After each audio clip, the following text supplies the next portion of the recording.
പാഠം 702. ഒരു ജാതി ഒരു ദൈവം.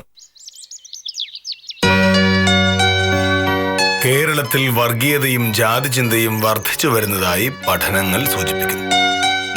ജാതിയുടെയും മതത്തിന്റെയും പേരിലുള്ള വേർതിരിവുകൾ കൂടുതൽ ശക്തമായതോടെ സാമൂഹ്യനീതിയും മതേതരത്വവും ചോദ്യം ചെയ്യപ്പെടുകയാണെന്ന് വിദഗ്ധർ പറയുന്നു. കഷ്ടം. ലോകം മുന്നോട്ടാണ് പോകുന്നതെന്ന് വെറുതെ പറയുന്നതാ. പോകുന്നത് പുറകോട്ട് തന്നെയാ.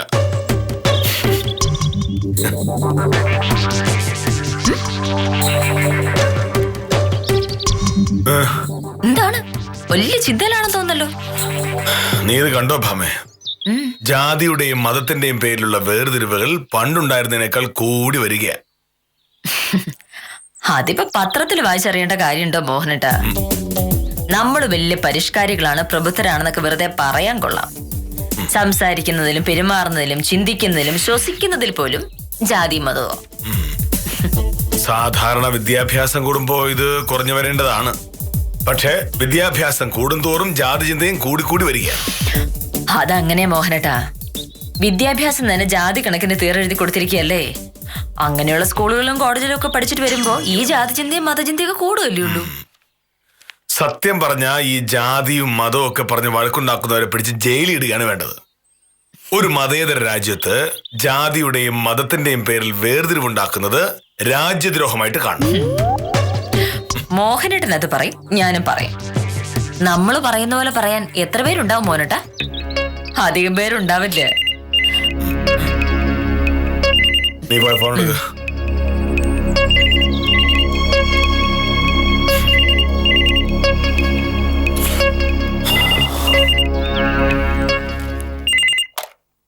ഹലോ, അതെ.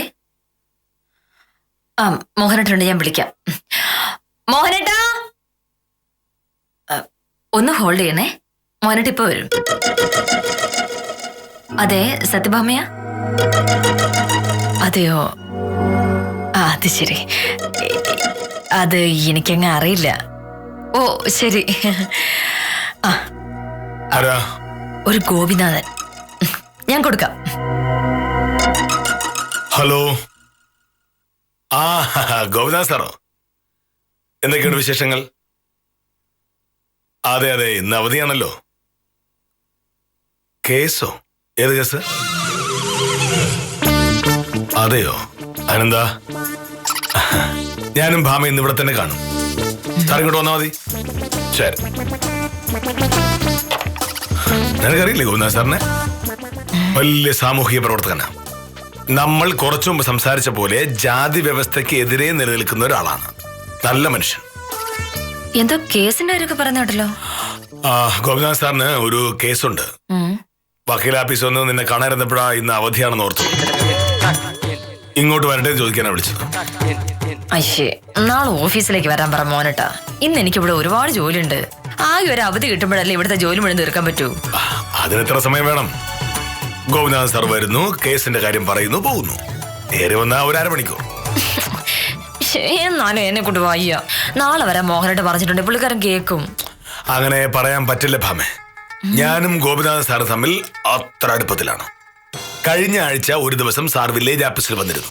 എന്തിനെന്നറിയാമോ? ഞാൻ പറയാം.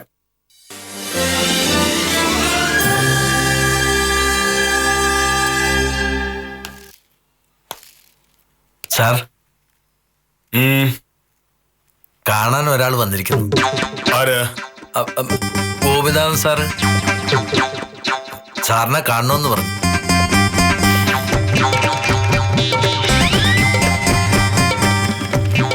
സത്യം പറയുകയാണെങ്കിൽ ഈ ജാതിയുടെയും മതത്തിന്റെയൊക്കെ പേരിൽ ആളുകളെ തമ്മിൽ തല്ലിക്കുന്നവരെ നമ്മുടെ രാജ്യത്ത് നിന്ന് നാട് കടത്തിയാ വേണ്ടത്. അവരാണ് ശരിക്കും രാജ്യദ്രോഹികൾ.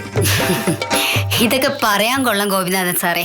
പക്ഷെ നാളുകൾ കഴിയും തോറും ജാതിയും മതമൊക്കെ കൂടുതൽ ശക്തിയായി വരികയാണ്. ഇപ്പോഴത്തെ ആളുകൾക്ക് ജാതിയുടെയും മതത്തിന്റെയും പേരിലുള്ള വഴക്കുണ്ടാക്കുന്നത് വലിയ അഭിമാനമാണ്. സ്വയം പ്രഭാ പറഞ്ഞത് വാസ്തവം. പക്ഷെ നമ്മളിങ്ങനെ വെറുതെ പറഞ്ഞുകൊണ്ടിരുന്നാ പോരല്ലോ. ഈ ജാതിയുടെയും മതത്തിന്റെയും പേരിൽ തമ്മിൽ തല്ലുന്ന ആളുകളെ ബോധവൽക്കരിക്കണ്ടേ? അതിനാ ഞാൻ മുൻകൈ എടുത്ത് ഈ സെമിനാർ സംഘടിപ്പിച്ചിരിക്കുന്നത്.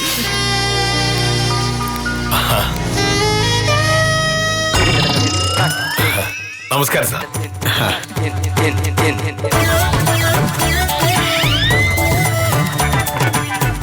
നമസ്കാരം. ഞാൻ മോഹനേഷിനെ ഒന്ന് നേരിട്ട് കണ്ടൊരു കാര്യം പറയാൻ വന്നതാ. ജാതിയുടെയും മതത്തിന്റെയും ഒക്കെ പേരിൽ നടക്കുന്ന കലഹത്തിനെതിരെ ആളുകളെ ബോധവൽക്കരിക്കാൻ ഞാനൊരു സെമിനാർ നടത്തുന്നുണ്ട്. മോഹനേഷ് അതിന് വരണമെന്ന് മാത്രമല്ല ഒരു പ്രസംഗവും നടത്തണം. ഞാനോ? ഇക്കാര്യങ്ങളിൽ അഭിപ്രായം പറയാൻ മോഹനേഷിനെ പോലെ അറിവുള്ള വേറെ ആരുണ്ട്? മോഹനേഷൻ വന്നേ പറ്റൂ. ഈ ജാതിയും മതവും ഉണ്ടാക്കിയത് ദൈവമല്ല, മനുഷ്യനാണെന്ന കാര്യം നമ്മുടെ നാട്ടിലെ പകുതി പേർക്കും അറിയില്ല. മനുഷ്യനുണ്ടാക്കിയ ഒരു ഏർപ്പാടാകുമ്പോൾ അതിന് അതിൻ്റെതായ കുറവുകളും ഉണ്ടാവും. ആ കുറവുകൾ പരിഹരിക്കണമെന്ന് പറയുമ്പോൾ ഞങ്ങളുടെ മതത്തിന് ഒരു ദോഷവുമില്ല, ഞങ്ങൾ പൂർണ്ണമായും ശരിയാണ് എന്ന് വാശി പിടിച്ചിട്ട് കാര്യമുണ്ടോ? സാർ പറഞ്ഞ ശരിയാണ്. ഓരോ മതവും ഉണ്ടായത് അതുണ്ടായ സമയത്ത്, ഉണ്ടായ കാലത്ത്, നിലവിലുണ്ടായിരുന്ന ദൈവചിന്തയുമായി ബന്ധപ്പെട്ടാണ്. മറ്റൊരു കാലത്ത് മറ്റൊരു സ്ഥലത്ത് ആ മതം പഴയ രൂപത്തിൽ പ്രയോഗിച്ചാൽ പ്രശ്നമാകും. ഒരൊറ്റ ദിവസം കൊണ്ട് ജാതി വ്യവസ്ഥ ഇല്ലാതാക്കാൻ ഇനി പറ്റില്ല. അതിന് പകരം ചില ജാതികൾ ഉയർന്നതാണ്, ചില ജാതികൾ താഴ്ന്നതാണ് എന്ന ചിന്ത നമ്മൾ മാറ്റണം. കാരണം ഒരാളുടെ യോഗ്യത നോക്കേണ്ടത് അയാളുടെ ജാതി വെച്ചല്ല, അയാളുടെ അറിവും വിവരവും കഴിവും വെച്ചാകണ്ടേ. അതെ, ജാതിയും മതവും നമ്മൾ ജീവിതത്തിലൂടെ നേടിയെടുക്കുന്ന ഒരു മഹത്വമല്ലല്ലോ. നമ്മൾ ജനിച്ചപ്പോ നമ്മൾ അറിയാതെ, നമ്മളോട് ചോദിക്കാതെ മറ്റുള്ളവർ അടിച്ചേൽപ്പിച്ചതാണ്. അത് തന്നെയാ എനിക്കും പറയാനുള്ളത്. അച്ഛൻ ഡോക്ടർ ആയതുകൊണ്ട് മക്കളെല്ലാം ഡോക്ടർ ആവണമെന്നുണ്ടോ? അച്ഛൻ ബിസിനസ്സുകാരനായതുകൊണ്ട് മകനോ മകളോ അങ്ങനെ ആവണമെന്നുമില്ല. അച്ഛൻ കള്ളനായതുകൊണ്ട് മക്കളാരും കള്ളന്മാരും ആകുന്നില്ല. പിന്നെ എങ്ങനെ അച്ഛനൊരു പ്രത്യേക മതക്കാരനായതുകൊണ്ട് മക്കളും അതാവും? സ്വന്തം മതം തിരഞ്ഞെടുക്കാൻ ആളുകൾക്ക് അനുവാദം വേണ്ടേ? പഞ്ചായത്ത് തെരഞ്ഞെടുപ്പിൽ വോട്ട് ചെയ്യണമെങ്കിൽ 18 വയസ്സാകണം നമ്മുടെ നാട്ടിൽ. അതെ. അപ്പോഴേ പഞ്ചായത്ത് മെമ്പറെ തിരഞ്ഞെടുക്കാനുള്ള പക്വത നമുക്കുണ്ടാവും. പക്ഷേ ദൈവങ്ങളെ തിരഞ്ഞെടുക്കാൻ നമുക്ക് പക്വതയും വേണ്ട, അറിവും വേണ്ട. അതെ അതെ, നമ്മുടെ ദൈവത്തെ നമുക്ക് വേണ്ടി വേറെ ആരൊക്കെയോ തിരഞ്ഞെടുത്ത് കഴിഞ്ഞു. ശരിയല്ലേ? മോഹനേഷന്റെ ഈ കാഴ്ചപ്പാടാണ് നമുക്ക് വേണ്ടത്. അതുകൊണ്ടാ സെമിനാറിന് മോഹനേഷൻ വന്നേ പറ്റൂ എന്ന് ഞാൻ വാശി പിടിക്കുന്നത്. മോഹനേഷൻ വന്നേ പറ്റൂ.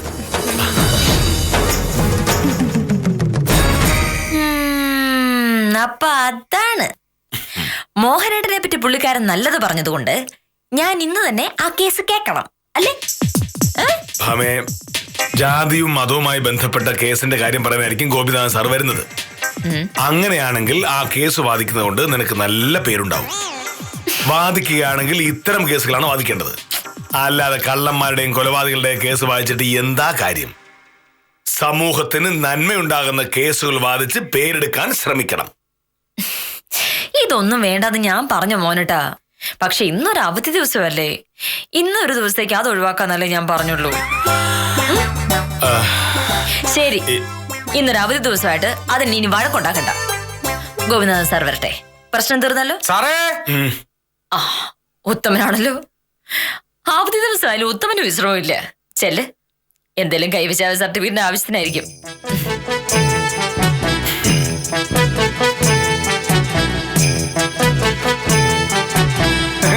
നമസ്കാരമുണ്ട് സാറേ. അവധി ദിവസം ആയതുകൊണ്ട് സാറ് വെറുതെ വീട്ടിൽ ഇരിക്കായിരിക്കും അല്ലേ? അത് ചോദിക്കാനാണോ തോന്നുന്നത്?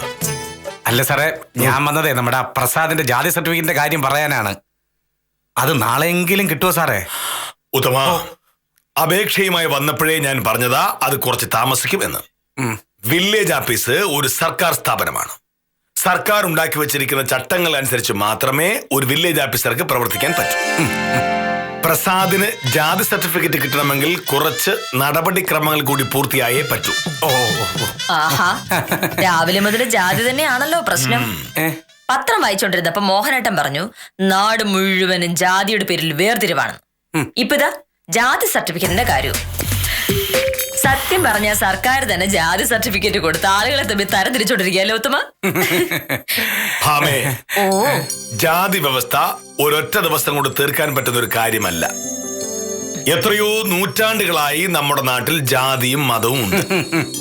ജാതിയും മതവും നിലനിൽക്കുമ്പോ അതിന്റെ പേരിൽ ചില നിയമങ്ങളും സർക്കാർ ഉണ്ടാക്കുന്നതായിട്ട് വരും.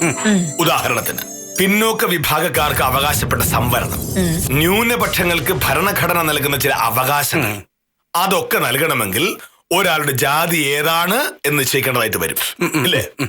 പിന്നെ വക്കീലെ, ഈ പ്രസാദിന്റെ ജാതി സർട്ടിഫിക്കറ്റിന്റെ കാര്യം പറഞ്ഞ ചിരി വരും.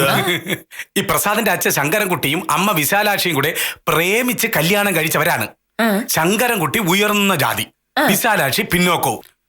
കല്യാണം കഴിഞ്ഞ് ഒരു കുട്ടി ഉണ്ടായപ്പോ അവനെ ഏത് ജാതിയിൽ ചേർക്കണം എന്ന് പറഞ്ഞ് രണ്ടുപേരും കൂടെ തർക്കമായി.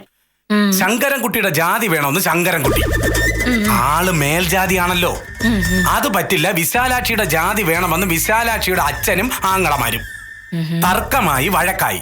ഒടുവിൽ രണ്ടുപേരും കൂടെ തല്ലിപ്പിരിയുന്നുള്ള അവസ്ഥ വന്നപ്പോ അന്നത്തെ പഞ്ചായത്ത് പ്രസിഡന്റ് ഇടപെട്ട് പ്രശ്നം തീർത്തു. ശങ്കരൻകുട്ടിയുടെ ജാതി വെച്ച് കാര്യങ്ങൾ മുമ്പോട്ട് പോയി. അങ്ങനെ പ്രസാദിന്റെ സകലമാന സർട്ടിഫിക്കറ്റിലും ശങ്കരൻകുട്ടിയുടെ ജാതി പേര് എഴുതി ചേർത്തു.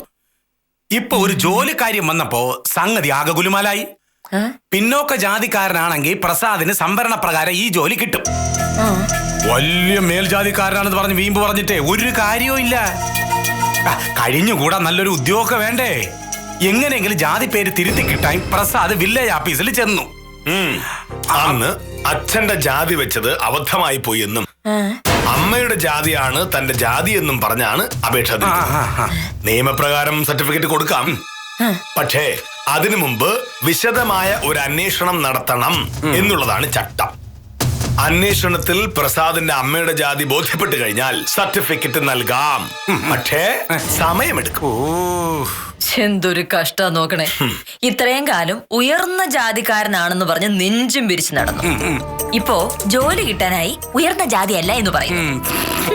ഈ 2015 ആണ്ട് കേരളം പോലൊരു നാട്ടിൽ ഈ ജാതി വ്യവസ്ഥ ഇങ്ങനെ നിലനിൽക്കുന്ന തന്നെയാണ് അത്ഭുതം. വക്കീലേ, നമ്മുടെ നാട്ടിലെ ആളുകളുടെ ഇപ്പോഴത്തെ പ്രധാന ഫാഷൻ ജാതിയും മതവും പറയുക എന്നുള്ളതാണ്. വക്കീലോ മോഹനേഷ് സാറോ ഞാനോ വിചാരിച്ചാൽ ഇതിൽ ഒരു മാറ്റവും വരാൻ പോകുന്നില്ല. അപ്പൊ സാറേ, ഞാൻ പ്രസാദിന്റെ അടുത്ത് എന്തോന്ന് പറയട്ട്? 2-3 ദിവസം കഴിഞ്ഞ് വില്ലേജ് ഓഫീസിലേക്ക് വരാൻ പറഞ്ഞു. ഞാനൊന്ന് അന്വേഷിക്കാം. ശരി സാർ, സാർ വലിയ ഉപകാരം. വക്കീല് വരട്ടെ? ശരി സാർ. അവനവന്റെ അന്നേരത്തെ ആവശ്യത്തിന് തോന്നും പോലെ മാറ്റാനുള്ളതാണോ ജാതി മതമൊക്കെ? ഇതൊക്കെ കൊണ്ടു നടക്കുന്നവരുടെ പ്രധാന ലക്ഷ്യം ഉപജീവനം തന്നെയല്ലേ മോഹനട്ടാ? ജാതി മതവും കൊണ്ട് ജീവിക്കുന്നവരുണ്ടാവുമ്പോ അവരുടെ പിന്നാലെ നടക്കാനും ആളുകളുണ്ടാവും.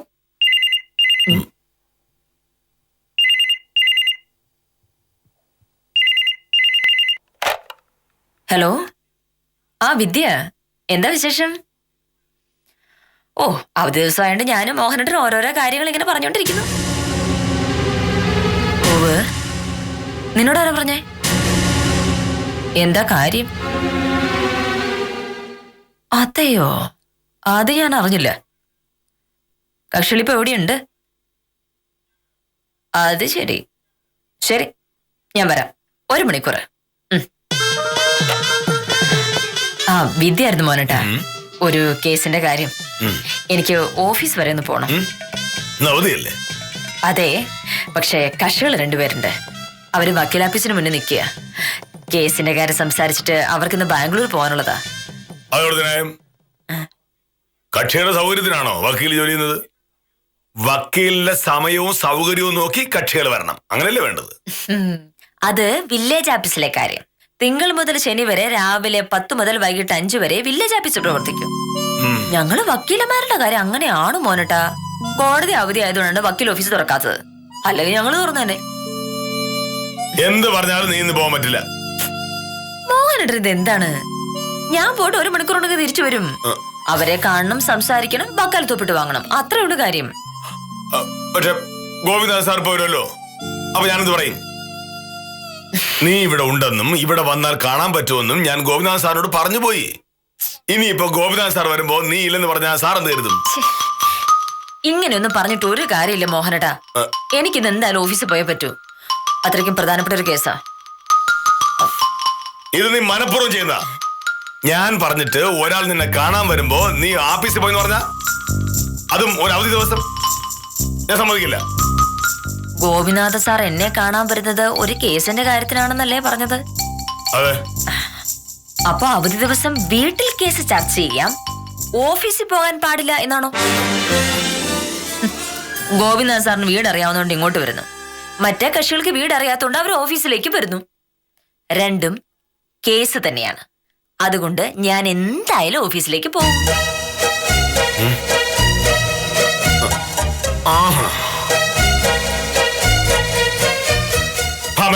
ഇത് മോശമാണ്. നിനക്ക് ആഫീസിൽ പോയേ പറ്റൂ എന്നുണ്ടെങ്കിൽ ഗോപിനാഥ് സാർ വന്നിട്ട് പോയാ പോരെ? അതെങ്ങനെ മോഹനട്ടാ?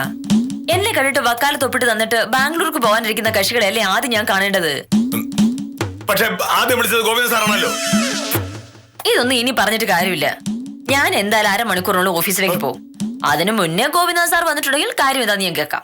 ഇല്ലെങ്കിൽ ഗോപിനാഥ് സാറിനോട് പിന്നെ വരാൻ മോഹനോട് പറ. അതെന്ത് മര്യാദയാണ്? എനിക്ക് ഗോപിനാഥ് സാറിന്റെ കേസ് വാദിക്കണമെന്ന് ഒരു നിർബന്ധവും ഇല്ല. അത് മോഹനേട്ടന്റെ ആഗ്രഹമാണ്. അതുകൊണ്ട് ഗോപിനാഥ് സാർ വരുമ്പോ മോഹനേട്ടൻ കാര്യം പറഞ്ഞു മനസ്സിലാക്കിയാൽ മതി.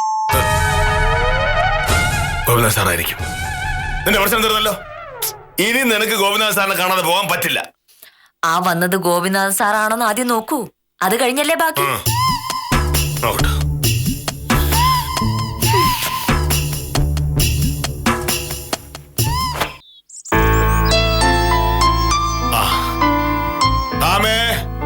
ഗോപിനാഥ് സാറാ.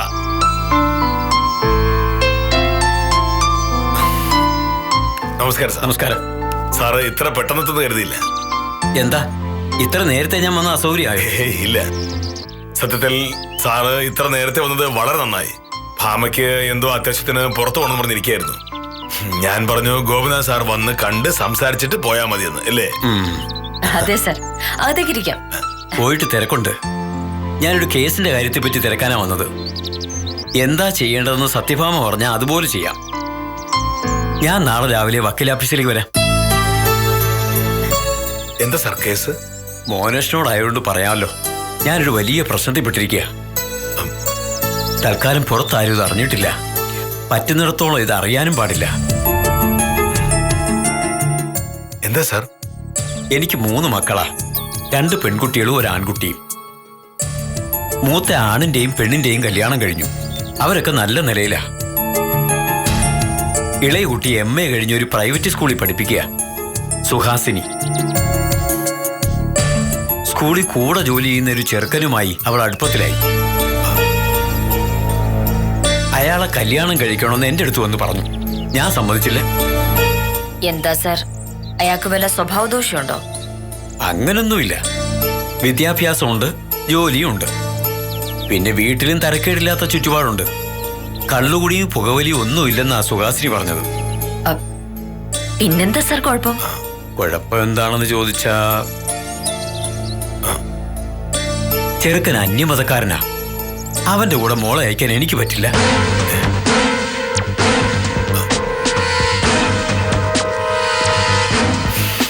വിവാഹം നടക്കില്ലെന്ന് ഞാൻ തീർത്തു പറഞ്ഞു. ആ വാശിക്ക് അവൾ ഇന്നലെ ആ ചെറുക്കൻ്റെ കൂടെ ഇറങ്ങിപ്പോയി. എന്നെ ഫോൺ വിളിച്ച് അവൾ കാര്യം പറഞ്ഞു.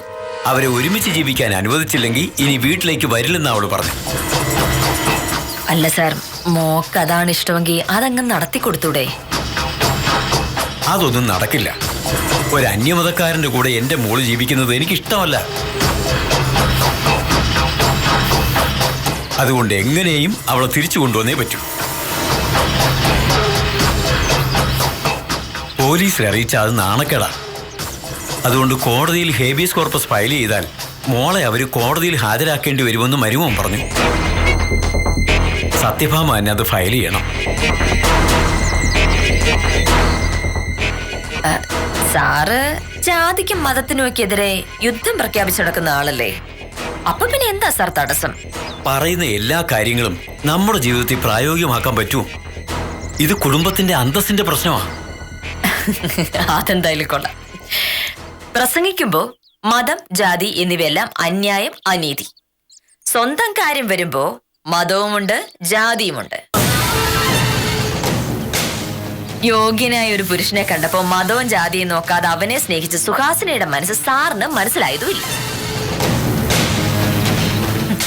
പ്രായപൂർത്തിയായ ഒരു ആണിനും പെണ്ണും കല്യാണം കഴിക്കുന്നതിൽ വേറെ ആരുടെ അനുവാദം വേണ്ട സാർ. നാട്ടിലെ നിയമം അനുസരിച്ച് ഒരുമിച്ച് ജീവിക്കാൻ തീരുമാനിച്ച അവർക്കെതിരെ കേസ് കൊടുക്കാൻ എന്നെ കിട്ടുകയുമില്ല. സാർ, പറയുന്ന കാര്യം ജീവിതത്തിൽ പകർത്താൻ പറ്റുമ്പോഴേ വലിയ ആളാവും. ആഡംബരത്തിനും അന്തരീക്ഷ മലിനീകരണത്തിനും മോഹനേട്ടൻ എതിരാണ്. അത് പറയുക മാത്രമല്ല, പ്രവർത്തിച്ച് കാണിക്കുകയും ചെയ്യും. ഒരു കാറ് വാങ്ങാൻ പണമില്ലാത്തതുകൊണ്ടല്ല എന്റെ മോഹനേട്ടൻ അത് വാങ്ങാതിരിക്കുന്നത്. പറയുന്നത് പോലെ പ്രവർത്തിക്കുന്ന വില്ലേജ് ഓഫീസർ കെ മോഹനകൃഷ്ണന്റെ ഭാര്യയായ ഞാൻ ഒരു കാരണവശാലും സുഹാസിനിക്കും ആ പയ്യനുമെതിരെ ഒരു കേസിലും സഹായിക്കില്ല. നാട്ടില് വേറെ വക്കീലന്മാരുണ്ടല്ലോ, സാറ് അവരാരെങ്കിലും പോയി കാണും. പിന്നെ അതുകൊണ്ട് വലിയ വിശേഷം എന്നുള്ളതായിട്ട് തോന്നുന്നില്ല. ആ പയ്യന്റെ കൂടെ ജീവിക്കുന്ന സുഹാസിനെ തീരുമാനിച്ചാൽ ഒരു കോടതിയും അതിനെതിരെ പറയില്ല. അത് നമുക്ക് നോക്കാം.